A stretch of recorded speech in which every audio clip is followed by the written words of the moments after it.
Berlin is often seen as one of the most vibrant, open-minded and creative cities in the world. But just over 80 years ago, it was the exact opposite. Berlin was the heart of one of the most brutal regimes in modern history. It was the Reichshauptstadt of Nazi Germany. While swastikas were lining the streets, people were persecuted, deported, and murdered.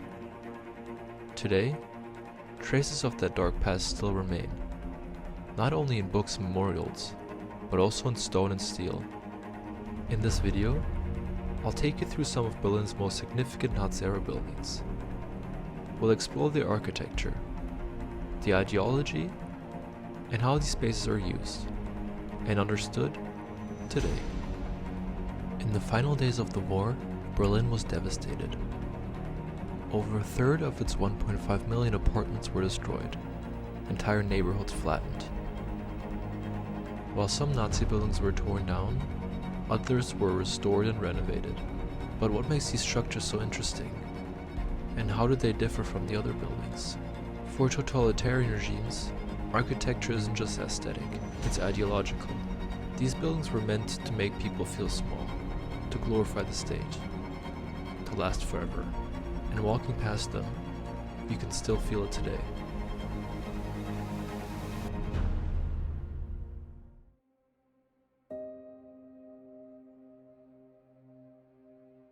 One of the most striking examples of this is the Detlev-Rohwedder house in Berlin-Mitte. Completed in just 2 years, this building was, at its time, the largest office structure in all of Europe, with over 2,000 rooms. Designed in 1935 by Ernst Sagebiel, it was built to house the Reich Aviation Ministry under Hermann Göring. This is where the Luftwaffe was organized, where war plans were drafted and executed.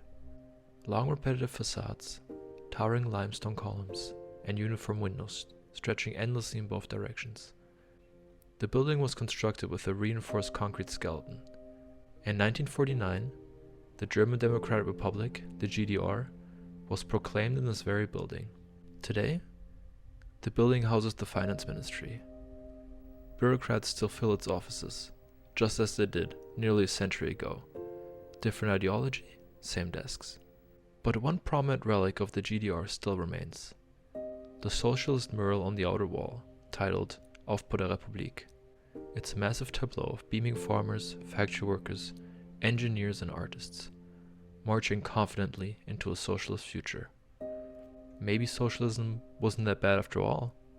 I mean, look at their faces.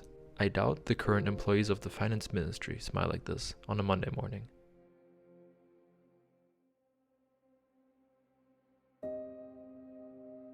Hitler was fascinated by ancient Rome and its history.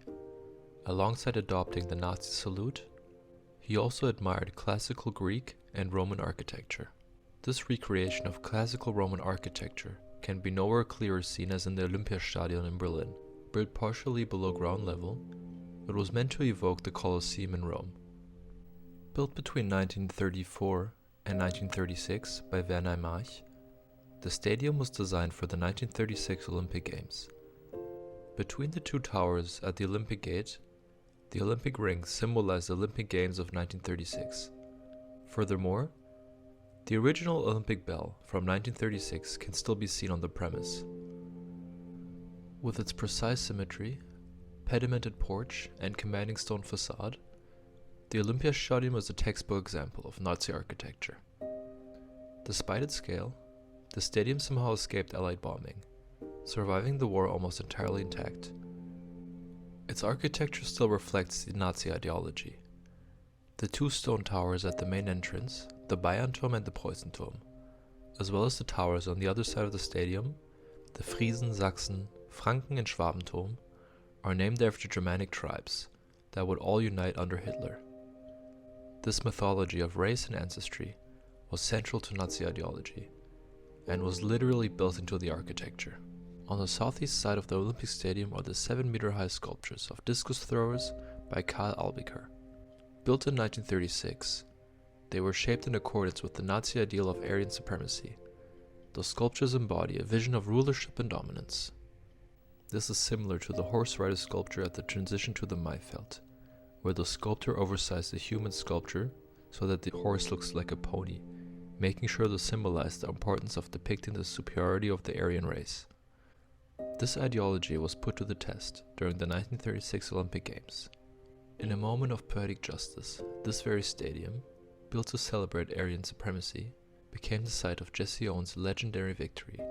The African-American athlete won 4 gold medals, directly defying Nazi racial theory in front of Hitler's eyes. Unlike many other buildings from the Third Reich, the Olympiastadion never lost its function.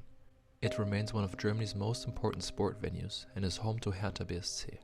Renovated, expanded, but never erased, it's a living relic, still drawing crowds, still echoing with cheers, though thankfully of a different kind than those once staged here in 1936.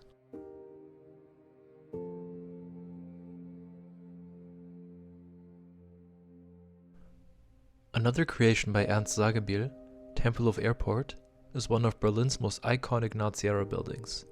But unlike many others, its story is one of transformation, its purpose completely altered by history.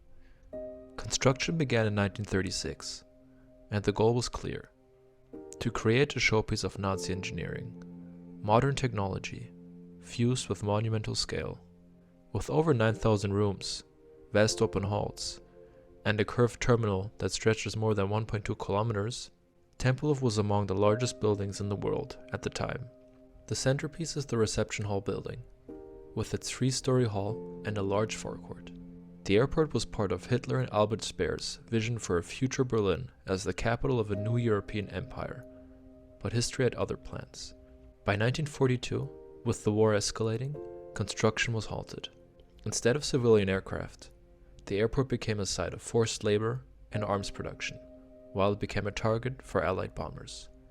By 1945, the Red Army occupied Tempelhof, and soon after, the Americans took control. Then came the Berlin blockade.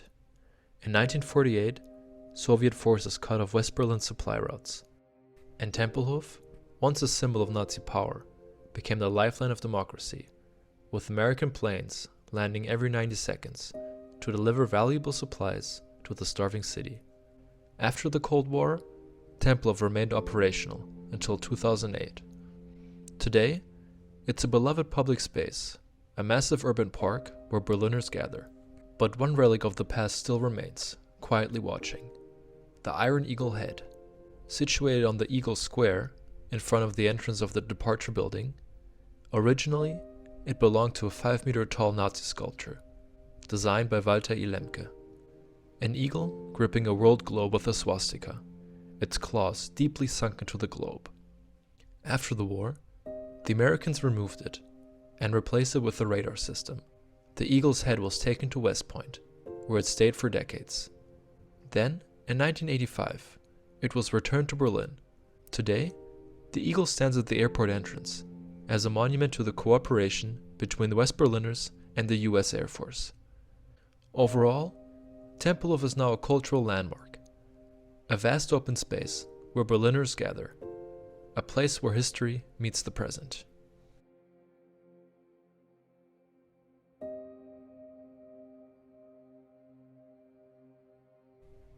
Tucked beneath Berlin's iconic Funkturm lies another, less prominent relic of the Nazi era, the so-called Ehrenhalle of the Messegelände. Designed by Richard Ermisch, the hall was built between 1935 and 1937.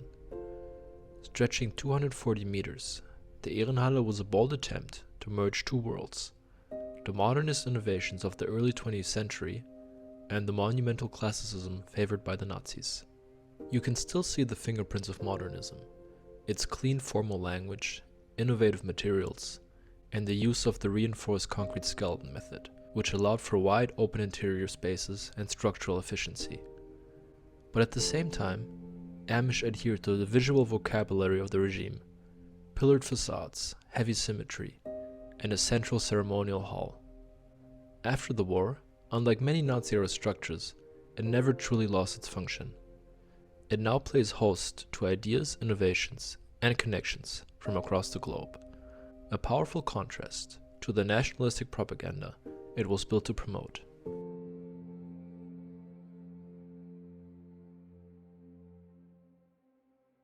Built between 1938 and 1942, The Japanese embassy was designed by Ludwig Moshammer, under the supervision of Hitler's star architect Albert Speer himself. The building's design adhered to the strict principles of Nazi neoclassicism: grand scale, a sterile, imposing facade, and large columns that framed the entrance. Above the main door, a golden chrysanthemum, the national seal of Japan, was placed, which still adorns the building today. Right across the street lies the Italian embassy, the other ally of the Reich, also designed in the neoclassical style. Built between 1939 and 1941 by Friedrich Hetzelt, the building is clad in Roman travertine, paying homage to Italy's imperial past.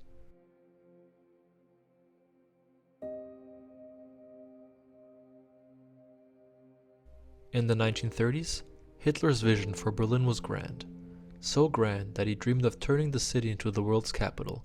To achieve this, the Victory Column, in German Siegessäule, was moved from its original place in front of the Reichstag to its current location at the Große Stern. Set on an island amid heavy traffic, the monument is accessible via 4 underpasses that are inside 4 neoclassical entrance pavilions. While the Siegessäule is not a Nazi structure itself, these pavilions were designed by Albert Speer. Ironically, these tiny pavilions are now the last remaining structures designed by Albert Speer himself in Berlin. As we've seen, even 80 years after the war, structures from that time still continue to shape Berlin in a profound way. Even though the buildings were made with a clear purpose of enforcing the Nazi ideology, now they are treasured remnants of the past and have become integral parts of the city. But what does the future hold for them? How will these buildings be viewed in the years to come? Will they become relics of history, maintained as cautionary tales? Or could we see the style, so grand yet so oppressive, make a comeback? If another dictator were to seize power, would they look to the past for inspiration, like Hitler did with Roman architecture? Or would future tyrants choose a completely different style? Perhaps something even more modern, sleek and soulless. Maybe a future dictatorship would try to make things more subtle,